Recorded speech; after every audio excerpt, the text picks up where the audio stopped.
to toot my own horn, and I know that I'm setting myself up for probably disappointment later tonight, but I hope you were with us last week on the Final Five, because we almost swept the board. We had 2 out of 3 on the power play points with Reinhart and Matthews. We hit the goal scorer line A. We hit the side with Washington. We hit the total with the over in Toronto and Buffalo. So we had a really good Final Five last week, and I'm hoping that we can now ride that wave. Only on SportsGrid.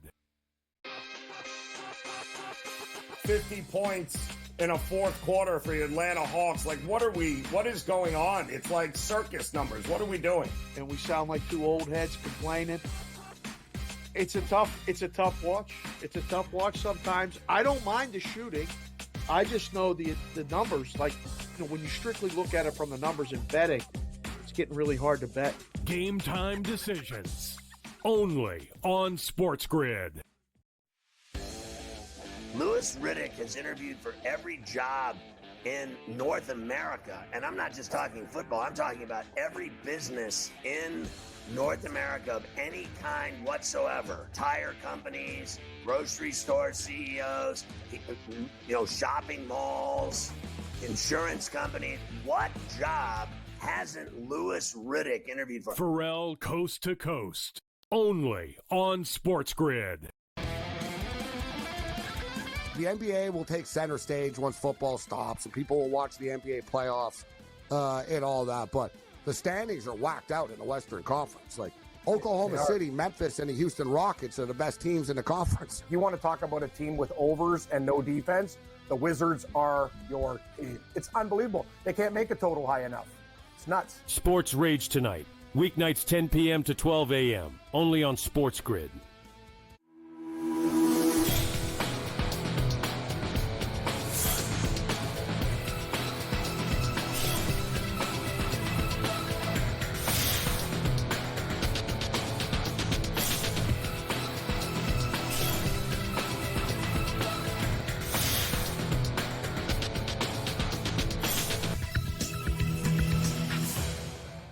Welcome to NewsWire. Good morning. Happy Thursday. It's the beginning of 4 straight days of football. Monday night, too, if you include that as well. Super wildcard weekend, college football upon us. Playoffs begin tonight here in South Florida. I'll have a preview, of course, of the Orange Bowl with Bill Bender and the Cotton Bowl on Friday night. Also, Adam Kaufman will join us here on the show. We'll get to the very latest going on in the National Football League as we have, of course, playoffs upon us as well. Also hear from some players and some coaches. Jordan Love at practice yesterday, hear what he had to say about how healthy he is going into the big game this weekend as well. So that and a whole lot more, of course, updates on college basketball as well. But let's begin with, of course, the news story that's happening here in the United States, which, of course, in California, the wildfires that have just basically ravaged all of Southern California, including Pacific Palisades and some of Malibu. The NFL right now has a game to play on Monday night, so it certainly affects things, too, as far as whether or not that Monday night game will be played in Los Angeles. The NFL right now says that the game is on track still to be played, but if they have to move the game from LA on Monday, it will be moved to Glendale, Arizona. So this coming from the NFL officially late yesterday. Certainly this is not the contingency plan that you have to even want to talk about at this point. And so many lives have been affected with houses just basically burning down left and right over the last 48 hours. There is some good news, by the way, this morning, is that the mandatory evacuations and things like that for Hollywood, California, have been lifted. So maybe there is some positivity to come out of this over the next couple of days. All right, now let's get to the latest in the National Basketball Association and the Cleveland Cavaliers clearly imposing their will yesterday as potentially the best team in all of the NBA. They beat the Oklahoma City Thunder last night 129-122 and snapped OKC's 15-game winning streak. A huge day once again for Cleveland as they're putting up points left and right. Donovan Mitchell and company getting the job done. As of right now, if you were to look at all the teams in the NBA and say who has one of the best chances to get out of the East, if it is not Boston, you would have to say at this point it has been Cleveland. They've played the best basketball of any team in the league this season, and Donovan Mitchell said it was a signature moment after the win. I mean, it just speaks to our growth. I told everybody after the game, like, we don't, as a unit, we don't win this game last year. You look at J.A., you look at Evan, you look at DG, Max, Karras, Ty Jerome, George, everybody, Dean Wade, everybody that came in, did something positive to affect the game, whether it was scoring, rebounding, defending, whatever it may be. And that's a team win. That's what it's going to take for us to be the team we want to be. And honestly, man, it's a big win. I think we're all excited about it. And obviously, like I said, this is, one game and no championships are won tonight, but it's something to be proud of. And all the talk of, who's in the game and All-Star game, I think those, Darius, Evan, Jay, I think they showed why they should be in San Francisco, why we should all be there. I think there's no doubt. You look at tonight, this is each one, all three of them had an individual impact in big moments to win us that game. And I think it would be a shame if all four of us weren't there just because of the impact we all have. This isn't just about one person. This is a group thing. And we showed it tonight on the big stage, and I'm really proud of everybody, but those three in particular, they did their thing, and they carried us the way All-Stars do. Once again, 129 to 122, the final. If there are injury concerns in the NFL's wild card weekend this weekend, it is definitely the game between Green Bay and Philadelphia at this point. Now, it looks like all systems go for Jalen Hurts, who practiced yesterday, but we will know today officially if he is able to play this weekend. Needless to say, the biggest issue this weekend could come from the Green Bay Packers quarterback, Jordan Love, who had issues with his throwing arm and elbow last week against the Chicago Bears. Love met with the media yesterday and admitted he still has some pain in the elbow. Hey, Jordan, I didn't hear the first part, but do you have feeling back in? Is it back fully or Yes. close? Yes. So, Jordan, why did they limit you? Just based on my hand, getting back to it. So if the feeling's back, does it still hurt in any way, or how is it affecting you at practice? Yeah, it's more my elbow. Just covering that. Soreness? Yes. Does it hurt when you throw? Do you feel it when you're throwing? Yeah. Not the best news for the Packers, but we'll see what the practice reports say tomorrow. Meanwhile, the San Francisco 49ers season is over, but John Lynch, the general manager of San Francisco, is very hopeful to keep Brock Purdy around. There was some discussion as to whether or not Purdy would be back with the 49ers or even if they would extend him, and Lynch discussed that yesterday, saying he wants Purdy there long term. Well, listen, I think what we know about Brock is that he's our guy. We've got, we have interest in Brock being around here for a long, long time. He's done so much for our organization. He's won big games and had a little tougher task, as we all did this year, with some of the things that happened throughout the course of the year. We just never could string games where we were all together. And through that, he continued to lead. He continued to play at a high level. So we have every interest in him being around. The way this thing goes, these press conferences are necessary, but always kind of silly because Kyle's coaching. We spend time together all the time, and there's big issues that affect the team. But he's just getting off coaching. He's had his door shut for 2 days, doing exit interviews. We were just up, but we were talking about our players. We'll have some time here in the coming weeks to sit together and put our whole plan together. That's obviously a priority, that position, and we'll give it that attention. Could be the future of the 49ers at quarterback put to rest this offseason if they do extend Purdy. Well, a game at the Orange Bowl tonight between Notre Dame and Penn State, which weather-wise will feel like Happy Valley a little bit. Temperatures in the 40 degrees mark here in South Florida. Penn State 1.5-point underdogs tonight against Notre Dame. Total of 45.5. We have it covered for you. Scott Farrell and all of the in-game coverage exclusively here on SportsGrid starting tonight at 7:30 Eastern. Meanwhile, Bill Belichick adds a new player through the portal. It's UConn defensive lineman Price Yates. He transfers to Bill Belichick's North Carolina Tar Heels. He had 6.5 tackles for loss and 3.5 sacks last season. Tyler Van Dyke is headed to his third school in 3 years. He's now leaving Wisconsin to go to SMU. He also played quarterback at the University of Miami. And Alabama's wide receiver, Jeremy Bernard, says he's going to return to the team in 2025 and not transfer. Also in the NBA last night, Jamal Murray and Russell Westbrook help out the Nuggets. They rout the Clippers 126-103. Kawhi Leonard did not play in this game yesterday, not injury related. He flew back to Los Angeles to help his family deal with the fires and issues that were going on in Southern California there. Also, Giannis, 25 points, 16 rebounds. The Bucks beat the Spurs.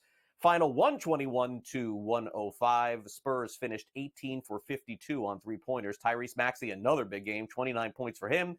76ers beat Washington 109-103. And the Knicks finally get a win after losing 3 in a row. They beat the Toronto Raptors 112-98. In college basketball last night, Ole Miss, the 23rd ranked team in the country, beats Arkansas by a final of 73-66. John Calipari not going so well for things in Fayetteville these days. He expressed his disappointment with not just the starters, but the bench players too. We're the type of team, we got a good team, but everybody's got to play well. All 9 got to give us something. They don't have to play out of their minds, but they can't play poorly. And you can't have 3 play poorly or 4 or 1 not give you anything and another. We're going to have to play better as a group. All right, now let's get to the latest with the Southeastern Conference. Alabama, South Carolina. Mark Sears, 22 points. Number 5, Alabama beats South Carolina 88-68. They've won 7 straight games. Also, Zurich Phelps hit a go-ahead 3. Texas A&M rallies past number 17, Oklahoma. And Eric Dixon had a nice second half to lead Villanova to a 2-point win, 68-66, as they beat the University of Connecticut.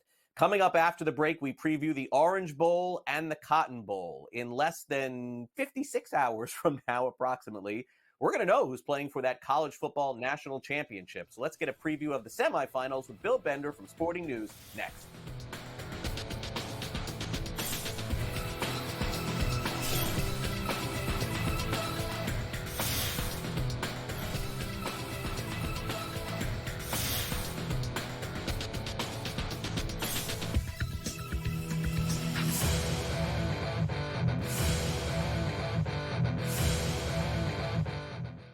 Just 3 games left in this historic college football season. Thursday, Notre Dame. Notre Dame is definitely one of the top teams in the nation. Clash with Penn State. Friday, Ohio State looks to slow down the Horns, with the Buckeyes favored to top Texas. You know what I see? 2 similar plays? Jackpot, cherry. Remember for a big man. Follow along for every play and every bet with in-game live game day, only on SportsGrid. Jimmy Butler wants to leave because Jimmy Butler knows that Riles isn't going to pay him, and he wants to get paid. Simply put, if they would have given Jimmy Butler this contract extension in the summer when he asked, this wouldn't be happening. But Riles did it, and Riles wanted him to play. So now he's disgruntled because he wants out. Betting above the rim, only on SportsGrid. It's going to be copy-paste. Books are, not good. Win total's a tick too low. Knock it right over. Make playoff price tick too juicy. Bang it out. Postseason comes around on a tee. Knock their heads off. I don't think the Steelers organization just makes a move to make a move. They have to have, it's like being in the book. You have to know what you're going to move the line to. Game time decisions, only on SportsGrid. Statement from Giants president John Mara. Joe Shane and Brian Daboll will continue in their respective roles with the organization. As disappointing as the results of the season have been, Steve Tisch and I remain confident in the process that Joe and Brian have implemented. The Giants, an absolute train wreck, and I love it. The Early Line, only on SportsGrid.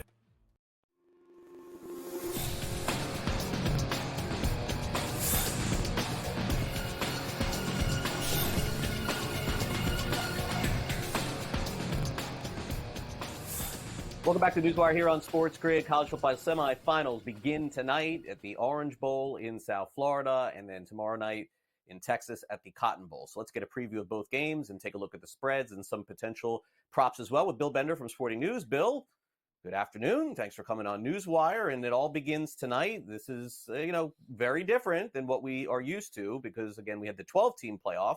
I think there's a pretty good shot. We got the best 4 teams in the country here, even though they weren't ranked like that going into the playoff. But tonight we begin with Notre Dame taking on Penn State. Fighting Irish, a 1.5 favorite, total of 45.5. in a pretty cold night, I would say, all things considered, in South Florida. I know not where you are, Bill, not nearly as cold, but to have 40-degree temperatures, they may break the record for coldest Orange Bowl game on record tonight. Is it safe to back Notre Dame at this point? My gosh, I feel like once I buy into this team, I feel like they burn me. Yeah, early in the week, I do like Notre Dame to win the game, but they are going to have to follow this recipe with Marcus Freeman of defense, special teams, and not turning the ball over. Both of these teams are very good at turnover margin. The Irish a little bit better, and that's what worked against Georgia. They will not be allowed to give Penn State a chance to win this game on the ground. Penn State, the last 2 games, 40-plus carries, 5 yards a carry. If the Nittany Lions can do that, and Drew Aller passes the ball over the top, they have the one player on this field that nobody else has. They have Tyler Warren. I think he could be a difference maker. Is Xavier Watts the difference maker for Notre Dame? Makes it a great back and forth game. I do think this is going to be an ugly defensive struggle type game, and that weather you mentioned will only contribute to it. Yeah, it could be. I mean, going to be chilly tonight at the least. 40s for us here in South Florida is like iguana dropping from the trees time here. It doesn't happen that often. All right, let's look at some props here with Drew Aller. We'll start with the Penn State quarterback. Riley Leonard, generally speaking, hard to gauge on props with him. The guy doesn't throw for 150 yards a game, but Aller usually does. His pass prop, 183.5. His passing touchdowns, if he goes over 1.5 touchdowns, Bill, they're plus 148 there, but we know that Penn State likes to run the ball as well. A lot of their touchdowns are coming from that, and then an interception basically minus 120 on the S, minus 106 on the no. I think for Penn State to win, if Aller throws for 250 yards, Bill, I don't know that that's the recipe to win this game tonight. Don't they need those 2 running backs to really shine? I think they would prefer to have him around 200 yards. This is a really tight over-under because against good teams, Drew Aller has struggled a little bit. They're 0-4 against Michigan, Ohio State, Oregon the last 2 years. His completion percentage in those games is around 49%. But there's a little bit of an all-or-nothing passing attack. I think on 3rd and short and 3rd and medium, he's looking for Tyler Warren. He'll take a few deep shots with Amari Evans. They got him going in the last game, and he will. They're going to take a couple shots. They can't just run the football. So I would be surprised if he got too far over 200, but they are going to take their shots, and I'm still tempted to take the over on this prop. All right, fair enough. Now let's take a look at anytime touchdowns. And, I don't know how many targets Tyler Warren is going to get tonight, but my gosh, I don't know, Bill, that I've seen anybody more targeted in terms of the quarterback to receiver or tight end than this guy. So naturally, you got to make him minus 110 to score tonight because anytime they're near the red zone, they throw him the ball. Riley Leonard minus 110, Love minus 110, and then some plus money on Allen, the other running back at PSU, Nicholas Singleton, Jadarian Price, and Aeneas Williams of Notre Dame. I mean, you just can't stop Warren, right? Like, that's pretty much the deal. Like, I know sometimes he's wide open, but even with 2 guys near him in the end zone, he just jumps up and catches the ball. Yeah, his catch percentage on passes of between 1 and 10 yards, which is where I think he'll get looked at a lot tonight, is 75%. I mean, who wouldn't attack that matchup when you have it? The one prop I like is Riley Leonard.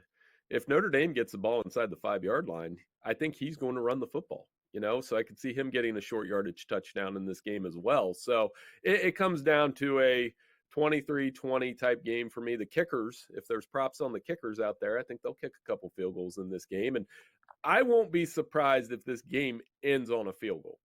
An ugly game that ends on a field goal. And like you said, I'm going to take the Irish. I may regret it later, but it just feels like the right pick right now.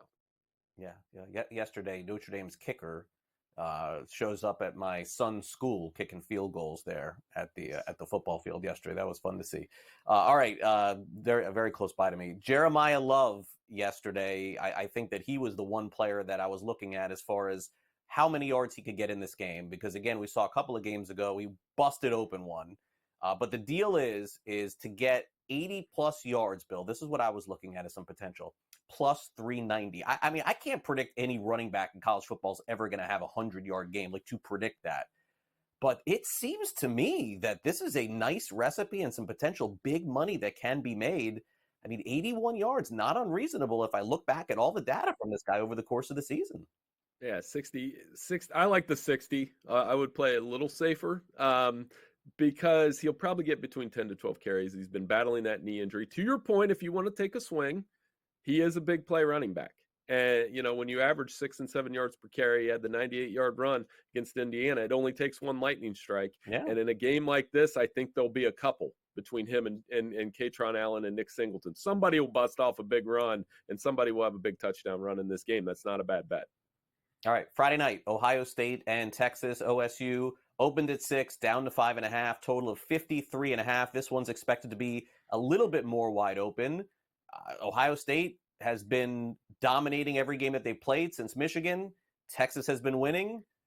Not winning ugly, but it seems like they go up in these games and then have to hang on for dear life. They're going to have to get off to a better start, Bill, to beat Ohio State on Friday. Yeah. Ohio State's outscored its first two opponents 35-0. So if you want to take Ohio State in the first quarter, that's probably a good bet. I do think they'll cover in this game, but I also think Texas, it won't be a blowout. Texas has players too. Texas will make a handful of splash plays with their receivers. They have 4 receivers that average 16 yards per catch, and this is a big Quinn Ewers game. Not sure. The weather obviously won't impact the game on the field. It may impact some travel things off the field, but the Buckeyes, how can you not go with them in this spot? They've played so well. Will Howard's dialed in, and they have the best player on the field in Jeremiah Smith. So I guess what I'm telling you, Ohio State, Notre Dame in Atlanta on January 20th. This Central Ohio Catholic school kid will probably like that one. Yeah, should be a fun national championship next week. By the way, OSU minus 140 to win the college football national championship. So if you're thinking of betting them tonight and laying the points, you're gonna lay 110. You may want to just jump that juice up and take OSU to win the championship. Thanks again, Bill, for coming on. Hey, thank you.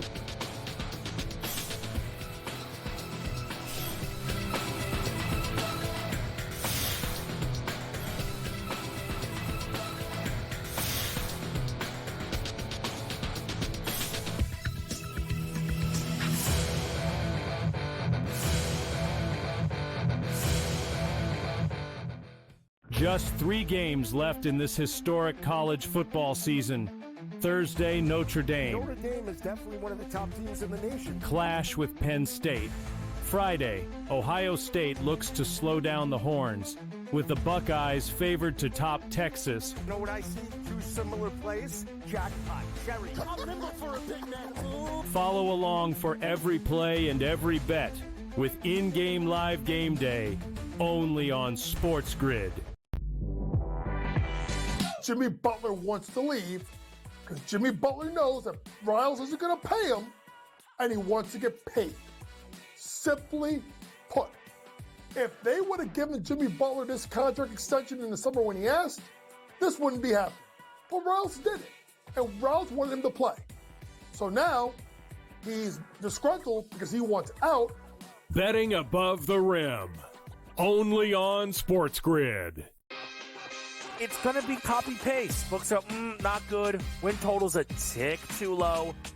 Knock it right over. Make playoff price tick too juicy. Bang it out. Postseason comes around on a tee. Knock their heads off. I don't think the Steelers organization just makes a move to make a move. They have to have, it's like being in the book. You have to know what you're going to move the line to. Game time decisions, only on SportsGrid. Statement from Giants president John Mara. Joe Shane and Brian Daboll will continue in their respective roles with the organization. As disappointing as the results of the season have been, Steve Tisch and I remain confident in the process that Joe and Brian have implemented. The Giants, an absolute train wreck, and I love it. The Early Line, only on SportsGrid.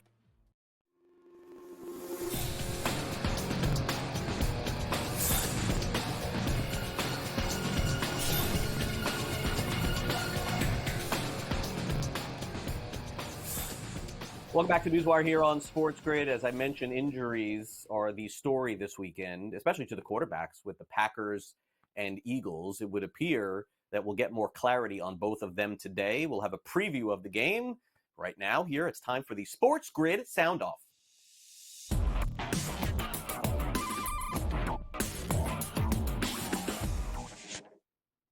This is 2 great franchises in the National Football League, right? Green Bay, Philadelphia. Hopefully it lives up to the billing to be a great game. A lot of different stories and narratives surrounding this, of course. Will Jordan Love be 100%? How effective will Jalen Hurts be coming off a concussion where he's missed a couple of weeks? Let's get a preview of the game with our guy Kevin Walsh. He has the outcome as to who potentially could come out on top. Eagles-Packers this weekend, a spread where Philly at home is laying 4.5. Total in this one is 45.5. The number has not really moved, which shows confidence from the books that Eagles quarterback Jalen Hurts will be playing in this game. There are all of the Hurts props available, 212.5 for the passing yards, 37.5 for the rushing yards. His passing touchdown prop, slight plus money to the over, which is about what we saw during the regular season for Jalen Hurts. It appears to be all systems go. The number that looks the most tempting to me, especially if that's the case, is the -110 anytime touchdown scorer price on Jalen Hurts compared to Saquon's -165. Yes, Saquon is a star. Hurts is the touchdown scorer for that football team, and if he's out there ready to go, that tush push is never far away. Certainly time will tell this weekend. Craig, it's back to you. All right, thanks very much, Kevin. We'll catch all the coverage this weekend exclusively here on SportsGrid. Meanwhile, the coaches have a lot to say about this upcoming matchup coming up. Very specifically, the Green Bay Packers did not play their best football down the stretch and definitely did not play their best football last week in a loss to the Chicago Bears. So head coach Matt LaFleur has seen enough of that and hopes the corrections are coming this weekend in the playoffs. We have got to be more detailed. It's been a little sloppy, and that's in every phase. And one of the things I challenged our guys on is it's, again, process over results, because if your process is right, if you're playing and doing your 111th, playing with the right fundamentals, playing with the right pad level, playing the right technique, then I think those results will come. And you can't just look at the result of a play, because there was a couple of plays, really in every phase where we got good results. We were stuffing them for a yard or two, but we're getting cut out of a gap on the backside. And, you can't do that, because especially with the team we're going against that has an offensive line like they have, that has a running back like they have, because they will gash us. And conversely, we made some plays down the field where Tuck goes up and makes a great catch on a stick nod versus man coverage, and maybe the ball should have gone to, I think, Malik running across the middle, and it was wide open. So you just can't get consumed by the result. It's got to be the process, and we got to make sure that we do a great job of coaching the detail, and then it's got to everything has to happen on the practice field. That's where you improve, and that's what gives you the confidence to go out there on game day and perform at a high level. And a couple of days of practices left before this game is actually played this weekend. Meanwhile, don't forget, these two teams did face off against each other. It was a really long time ago. In fact, 19 weeks ago, the Packers played the Eagles, if you remember, in Brazil. Nick Sirianni, head coach of the Eagles, was asked about that matchup, which seems like years ago, which is actually a few months ago, and if there's any takeaway from that first time that these two teams played. Yeah, still obviously early on in our stages of scouting them, but people, teams develop, and teams, from game one to game, where we are now, 18. Everyone's a different team. Some teams have different players because of injuries. Schemes. You start to get used to what you're good at, what you're not good at. So everybody is in a different mode than they were, week one. Now, obviously, there's things that are staples that are good for, that have been good for them, that have been good for us, that remain the same. But there's a lot of changes and a lot of differences. I just see a really, at the end of the day, though, I see a really well coached, fundamentally sound football team, and with a lot of really good football players. A lot of really solid football players on that roster. It's a really good football team that we're playing here on Sunday. And we got a lot of previews to go here on the show. Adam Kaufman's going to join us next to preview the Chargers and Texans, Steelers and Ravens, and a whole lot more. Can we give you out some winners for the upcoming weekend in the NFL? I hope so. We'll be back with more NewsWire on SportsGrid next.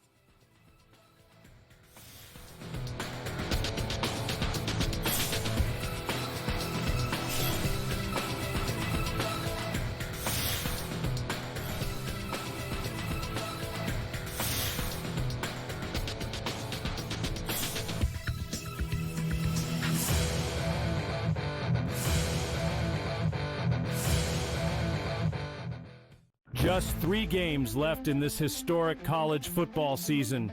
Thursday, Notre Dame. Notre Dame is definitely one of the top teams in the nation. Clash with Penn State. Friday, Ohio State looks to slow down the Horns, with the Buckeyes favored to top Texas. You know what I see? 2 similar plays. Jackpot. Jerry, I'm nimble for a big man. Follow along for every play and every bet with in-game live game day, only on SportsGrid. Jimmy Butler wants to leave because Jimmy Butler knows that Riles isn't going to pay him, and he wants to get paid.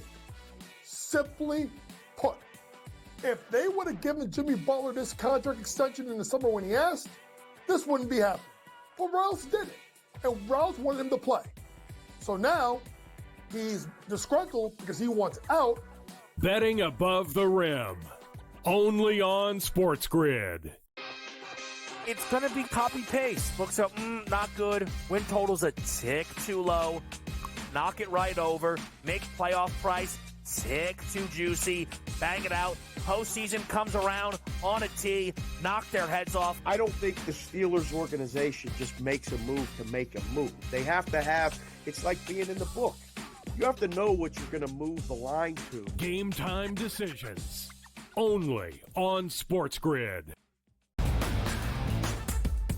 From Giants president John Mara, Joe Shane and Brian Daboll will continue in their respective roles with the organization. As disappointing as the results of the season have been, Steve Tisch and I remain confident in the process that Joe and Brian have implemented. The Giants, an absolute train wreck, and I love it. The early line, only on SportsGrid.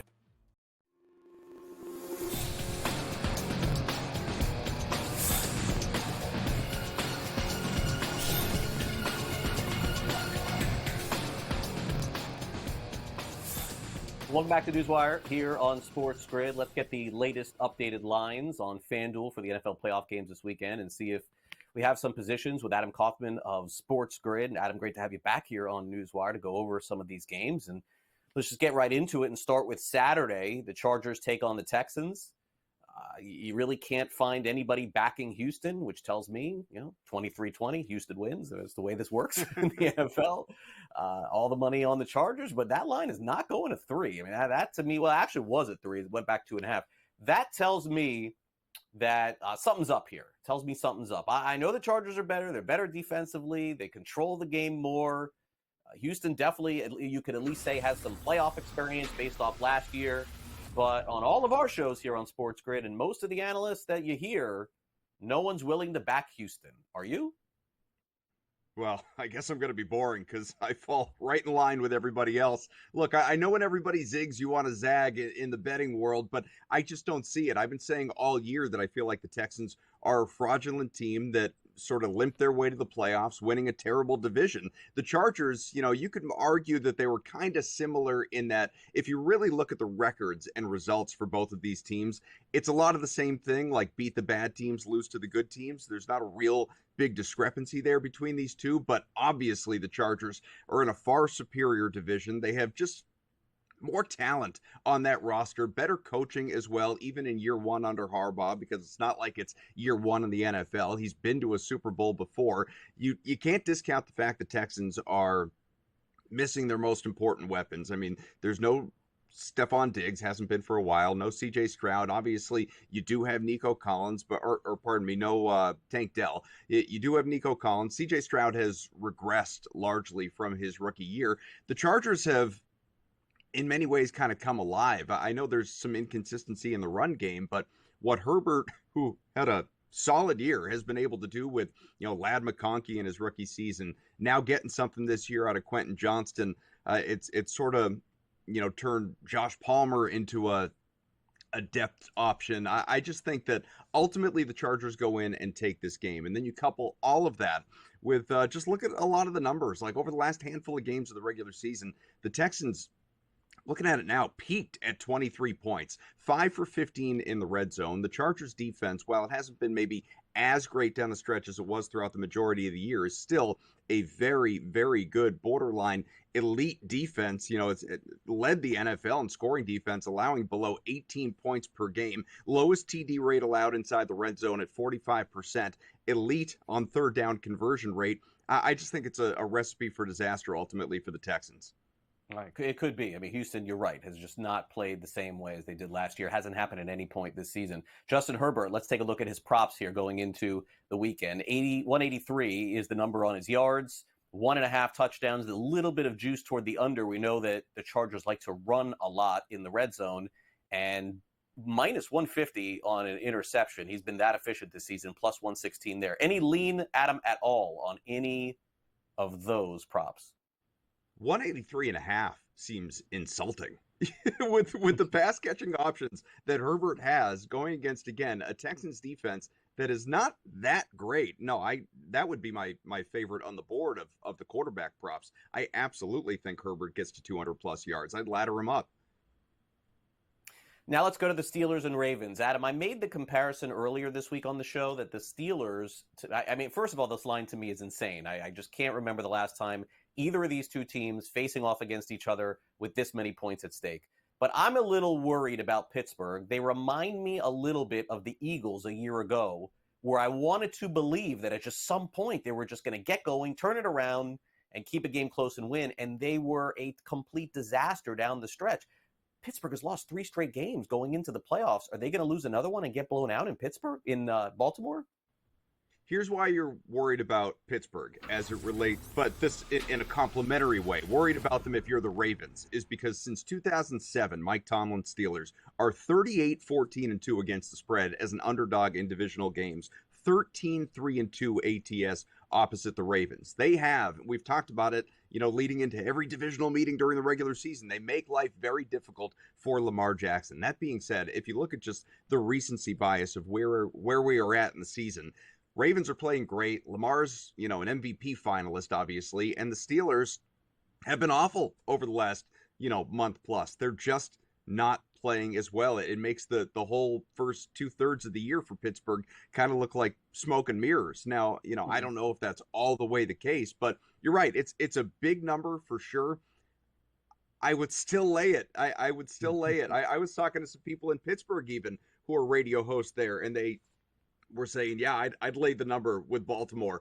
I don't think that the Steelers ultimately keep this close, as they didn't in Week 16, by the way. It was a 34-17 game in that latest meeting. It was 18-16 in the first one, but the latest one, very, very lopsided. Steelers, by the way, have not exceeded 17 points in any of the games during this 4-game skid since their 10-3 start. I think what I would look at here, and maybe this is where you're going next, is the total. I think we do need to look at the under in this game as a more quote unquote, confident bet. In the last 9 matchups between these teams, the total is 8-1 to the under. The most recent meeting I realized went over. It was 51 points, but outside of that, the previous 8 went under the total and failed to even reach 40 points. 5 of them failed to reach 30 points. So we're getting a number in the, low to mid 40s right here. I'd go under. I think this is going to be kind of a, beat their heads in type of game. Yeah. All right. Fair enough. We'll see what happens. And of course, as you mentioned, those matchups usually close. The last one dominated by Baltimore. Meanwhile, a very similar spread in the Broncos-Bills game. Bills minus 8.5, total of 47.5. As nothing less than a Super Bowl is going to be disappointing for the Bills. I mean, to not win a Super Bowl, Adam, I can't indict you because you never know what's going to happen in the last game of the season. But if the Bills don't run the table in the AFC and get there, they're going to be disappointed. Do they take that first step this weekend against Denver? Well, they have really demolished teams in 3 straight wildcard rounds, putting up 30-plus points, which, oh, by the way, Buffalo 8-0 at home this year, averaging about 35 points per game on their own field. So I think that a lot of that, continues, even with what's clearly a very good defense on the other side from Denver. Broncos, to their credit, NFL best 12-5 against the spread during the regular season, but against good teams or even mediocre teams 500 or better, 1-7 ATS, 1-7 straight up, 3-5 ATS. So, I think that ultimately, like, Buffalo's on a mission here, man. And it's Josh Allen. I mentioned Lamar's an MVP finalist. That's because Josh Allen is the MVP. He's going to win this award. I think he's coming for the Chiefs. They're built to beat the Chiefs. That's how they've designed their roster in recent years, for one team and one team only in the AFC. And I expect Buffalo to get to the Super Bowl and exercise some of those demons. Now, whether they get all those demons exercise and actually win the thing, I don't know. I think Detroit, or whoever it's going to be, although I think it'll be Detroit on the other side, is going to be a tough out. I expect the Bills to, kind of roll through this conference. Maybe not roll through. Baltimore would be tough. Kansas City would be tough. But I do think that ultimately the Bills will get there. And it starts with Denver and, beating up on Bo Nix and Sean Payton's defense. Do you think any of these alt lines are worth playing? I mean, it doesn't seem like there's a ton of value here on minus 11.5, to be honest with you, at plus 120. I mean, I think I'd rather just go under the 10 and lay my 8.5 and be done with it. But as you get deeper into it, like 13.5, 14.5, I mean, that's where it seems to me that if you believe it, Adam, you can make some good money at like 1.5 here on a bet. Yeah, I don't love any of them because I just think asking the team to cover double figures in general against, even a rookie QB who's in the playoffs, obviously, for the first time, but played on a very big stage in college. I don't think Bo Nix is going to be altogether psyched out by the moment or anything like that. I wouldn't be surprised if he plays pretty well. I think if you're looking for any value, you're not going to do 11.5. You're going to take it up to inside 2 touchdowns at 13.5, like you said, and chase that plus 140. I just don't think it's necessary. All right, fair enough. Great to catch up with you, Adam, and thanks again for coming on NewsWire. Always. Enjoy the games this weekend. We'll take a quick time out here on the show. When we come back next, Brady Kannon is going to join us. Had some great opinions last week on golf. Can he do it again this week? Find out next.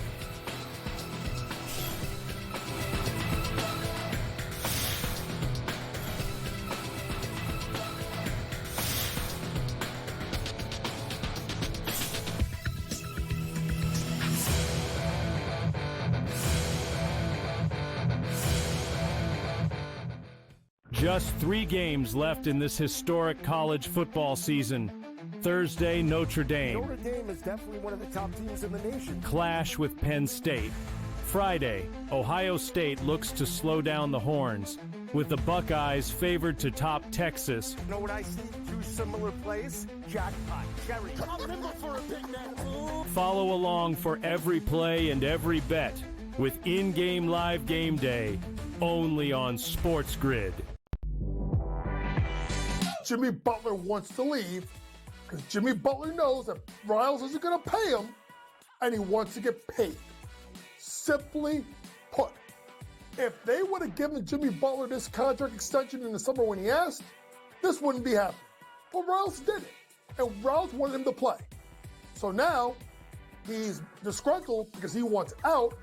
Betting above the rim, only on SportsGrid.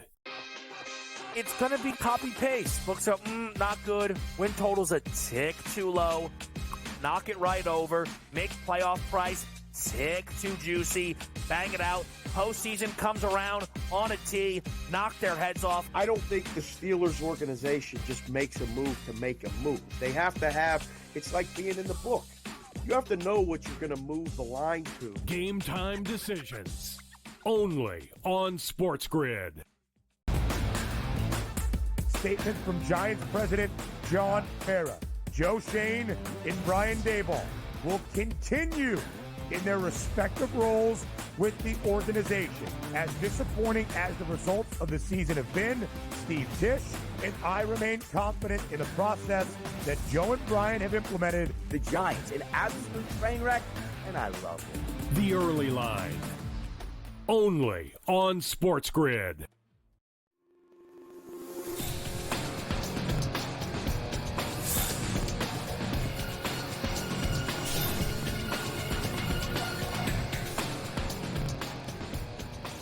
Welcome back to NewsWire here on SportsGrid. Craig Nish along with Brady Kannon, and of course his football contest show coming to an end. It was a great season for Brady and the guys, and hopefully you ended up catching a lot of the shows here on SportsGrid. They'll be back again next year. But that doesn't mean that Brady stops making appearances with us. Golf season is underway. Brady gave out the winner of the golf tournament last week here on the show, so you don't want to go anywhere. But first, let's welcome Brady in. Brady, millions of dollars handed out, or is going to be handed out this week after Circa Survivor came to a close. Eight players went 20-0, which is incredible. They take home $1.783 million, and that's a pretty good investment at the beginning of the season to go 20-0. Yeah, a wild ride indeed. Survivor is just such a crazy contest, and $14.2 million in the pot this year. I wouldn't be surprised if we threatened $20 million next year. This thing is just becoming so popular, and good for Derek Stevens and the Circa crew. And we'll be involved with our contest show once again, and hopefully sweating it out on that final Sunday. Some really good sweats on that final Sunday. Yeah. The most popular selection was the Atlanta Falcons, who lose in overtime. 8 of the remaining 18 entries were on the Falcons. 2 entries were on the Packers. That was awful. 2 entries were also on the Indianapolis Colts, who ended up going to overtime. But I tell you, a good story emerged. One of the teams that eventually won and cashed out was a team by the name of Johnny Vodka. And apparently this was a group of 6 guys that got in on one entry. And after 5 weeks, the one guy said, and I guess Johnny Vodka himself said, you know what, I've kind of had enough. I don't want to go any further. And so the rest of the teammates, the other 5 teammates, bought him out and made a deal that they weren't going to say anything to him about how they were doing or when they lost, whatever, the rest of the season. So he had no idea what was going on. Wow. And then I guess all the way until the very last week, they told him, yeah, we're in it. We're on the Cardinals. And they ended up cashing a ticket. Now, I don't know if they, gave him a couple bucks, but this guy bowed out in week 5, had no idea what was going on the rest of the season. And it was really interesting. They, of course, cashed out for 1.78, but all of those other teams that were selected, the Falcons, of course, lost, the Packers lost, but the Buccaneers were losing for a good portion of that game, and the Colts were, a coin flip. I mean, it's close. It almost came to fruition that this team, Johnny Vodka, with the Arizona Cardinals in the afternoon, got the whole kit and caboodle, the whole $14 million, and the leader of their team didn't even know. Anyway, I don't know what happened if they cut him a couple bucks in the end, but that was a pretty wild story that this guy just jumped ship, and then his team, the other 5 of them, end up cashing. Yeah, and I need the follow-up as to why somebody would jump ship at 5 weeks of the NFL season. I don't know, man. I mean, at 9 and 10, yeah. I mean, I could see it. I mean, you turn $500 into 5,000 or 10,000, something like that. Yes, absolutely. But I mean, what was even that guy's payout? We just wanted to double his money or something? I mean, I don't even think he would have doubled his money off. Maybe. Off 5 I don't know. weeks. Maybe he's just simply an investor and he doubled his money and said, thank you very much. Be. But wild that they made a deal that they didn't tell him about what was going on with their team the rest of the way. And here they are on the final Sunday with nearly $2 million in their pocket. Hard to believe. I think the text messaging would have come in for me at that point. All right, what happened?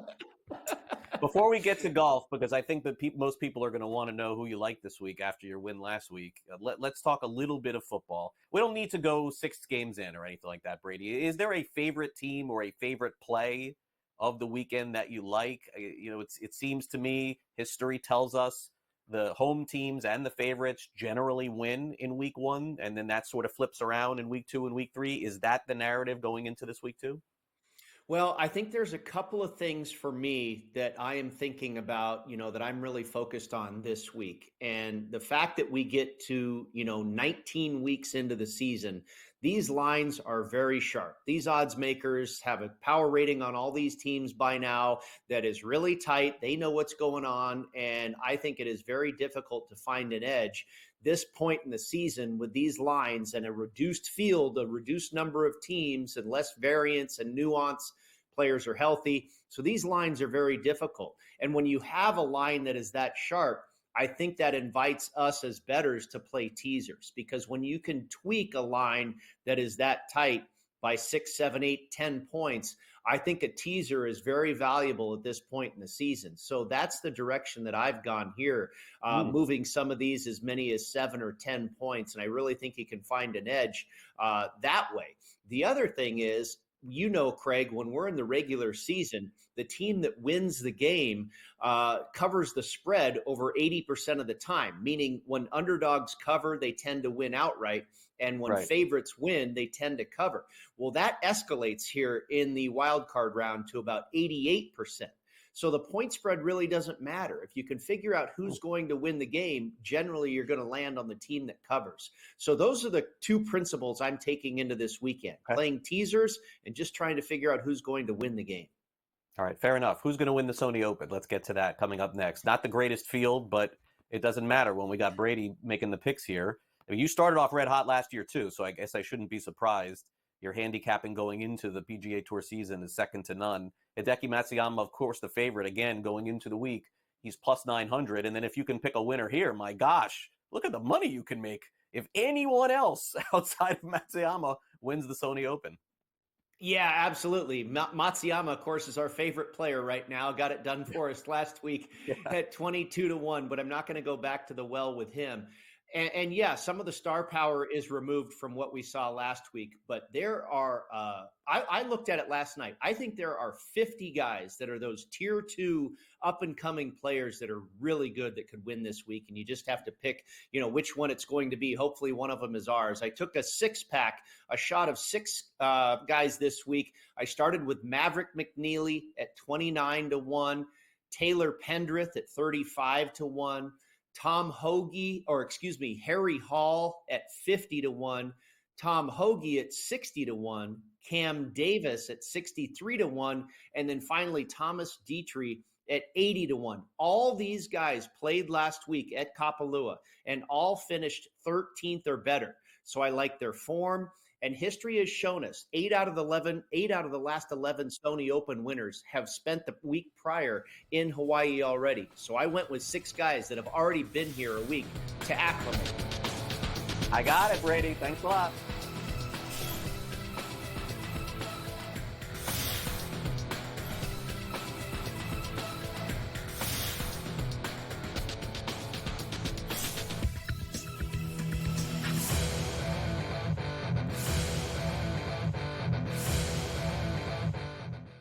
Just 3 games left in this historic college football season. Thursday, Notre Dame. Notre Dame is definitely one of the top teams in the nation. Clash with Penn State. Friday, Ohio State looks to slow down the Horns, with the Buckeyes favored to top Texas. You know what I see? 2 similar plays? Jackpot, cherry. I'm in for a big man. Follow along for every play and every bet with in-game live game day, only on SportsGrid. Jimmy Butler wants to leave because Jimmy Butler knows that Riles isn't going to pay him, and he wants to get paid. Simply put, if they would have given Jimmy Butler this contract extension in the summer when he asked, this wouldn't be happening. But Riles did it, and Riles wanted him to play. So now he's disgruntled because he wants out. Betting above the rim, only on SportsGrid. It's going to be copy-paste. Books are not good. Win total's a tick too low. Knock it right over. Make playoff price tick too juicy. Bang it out. Postseason comes around on a tee. Knock their heads off. I don't think the Steelers organization just makes a move to make a move. They have to have, it's like being in the book. You have to know what you're going to move the line to. Game time decisions, only on SportsGrid. Statement from Giants president John Mara.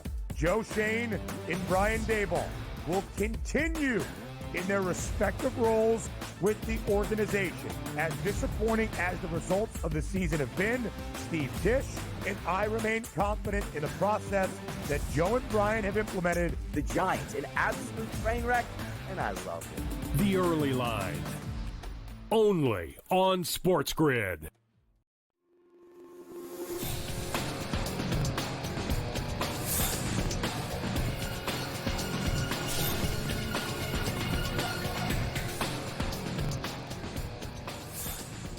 Welcome back to NewsWire here on SportsGrid. Steve Spagnuolo, former head coach, by the way, of the, I believe, was it St. Louis Rams, I think, at the time, I want to say. I think he was the St. Louis Rams head coach is now interviewing for the Jacksonville Jaguars open position. A lot of interviews going on right now in the National Football League with coordinators and different positioning. So as we get that stuff, we give it to you here on the show. All right, so before we get to some last licks, we'll hit on a former NFL head coach. We'll also get into a new idea coming via PlayStation and also update you on the latest going on in the wildfires in California. Time now on this show for some last licks.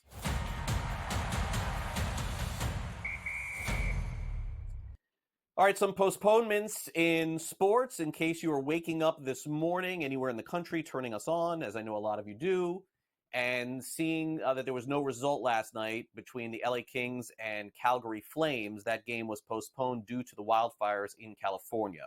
Now, if you missed the start of our show, we also told you that if for any reason that Monday night game between the Vikings and LA Rams is moved or even postponed, that game would go to Glendale, Arizona, where the Cardinals play, and they will play that game there. This has been going on now for over 2 days. There are some evacuations that have been lifted, I saw this morning early in Southern California as well, but stay tuned here for the latest on SportsGrid, naturally, if that game gets moved. And again, on behalf of everybody here at SportsGrid, our thoughts and prayers, everybody who has lost homes, lives, everything that has happened out there. One of the very big disasters in our country that is, so sad to see. All right, now let's get back to the NFL. Bill Belichick apparently has this out clause in his contract that includes a $10 million buyout if he leaves North Carolina before the season begins. What the bleep is going on here? So Bill Belichick took the job but can leave before June? How does this even happen? Now, an NFL reporter by the name of Diana Rossini said that Belichick is firmly committed and he's going to be staying at the University of North Carolina. And I don't love doing rumors here, but there is a story out there that says that minority owner of the Las Vegas Raiders, and when I mean minority, you're probably looking at 5% or less because that's what these athletes usually own when they own a team. Believe me, I know from experience. Tom Brady has a small ownership stake in the Raiders and apparently reached out to Bill Belichick to ask him if he would be willing to coach the Raiders next season. Now, again, he's got a buyout. He could do it. Belichick says he's not going to do it. He's all in and he's staying in North Carolina. But here's my question for the Raiders. 2 things. Number 1, why is Tom Brady making this call and not the owner? And number 2, if you thought that you were interested in hiring Bill Belichick, did this just come to your brain at this moment? Because Belichick has been out there for the entire season just appearing on Manning Cast and doing media and nothing else. In fact, he basically took the North Carolina job because he felt like he wanted to go back to college, and also the fact that he probably didn't think he was going to get a job in the NFL. So I don't know if this is dysfunction by the Raiders or what exactly is going on here, but get it together, man. You've had the opportunity to hire whoever you wanted. Did they just realize that they didn't want to have Antonio Pierce back next season? Very bizarre. All right, new PlayStation getting ready to come out here, folks. And boy, is this going to be a game changer if indeed this happens. I don't know what kind of technology you have to have for this, but the new PlayStation apparently that's coming out is going to allow you to be able to play a little game of scratch and sniff. Now, for those of you in the 80s, you may remember, or in the 90s, those books where you used to get the books. You'd scratch them and you could smell a little bit. Well, guess what? You can hit the button on your controller on the PlayStation, and apparently the PlayStation will emit some sort of scent based on the game that you are playing. This is what I read. Okay, I'm just giving you the stories here on NewsWire. I don't make them up. This is what's there. How in the world can they process this kind of technology? Do they have these things inside the console? I mean, this is insane. Now, and by the way, I don't know what games specifically this would allude to. Of course, when I'm thinking of PlayStation, I'm thinking of Madden, I'm thinking of NBA 2K, and all the sports games. So what would like grass or something like that? I have no idea. But this is the story. We just deliver the stories. We don't make them up. Maybe Frank makes them up, but he hasn't gotten any of those made-up stories by me yet this year. Well, we're only 6-7 days in. That'll do it for the show today. Thanks again to Brady Kannon from, of course, SportsGrid for coming on the show today. Thanks again, of course, to Adam Kaufman as well. And in addition, Bill Bender from Sporting News. Our director, as always, Luke. Our producer, as I mentioned, is Frank. Coming up next, we're going to have a great time with Smiley Kaufman. He's getting you ready for the upcoming golf tournament. And at 3 o'clock Eastern, Scott Farrell gets you ready for tonight's college football game. If you want the rest of our schedule, here's what you do. Take out your phone, scan this QR code, and you can find out everything you ever wanted to know about SportsGrid and SportsGrid.com and SportsGrid Radio. It's available for iOS and Android, the SportsGrid app exclusively for you. And the best news, as I always say, SportsGrid, our streaming network, 100% absolutely free. Hope you enjoy the rest of your day. We'll be back for the Cotton Bowl preview tomorrow here on NewsWire. Have a great day, everyone.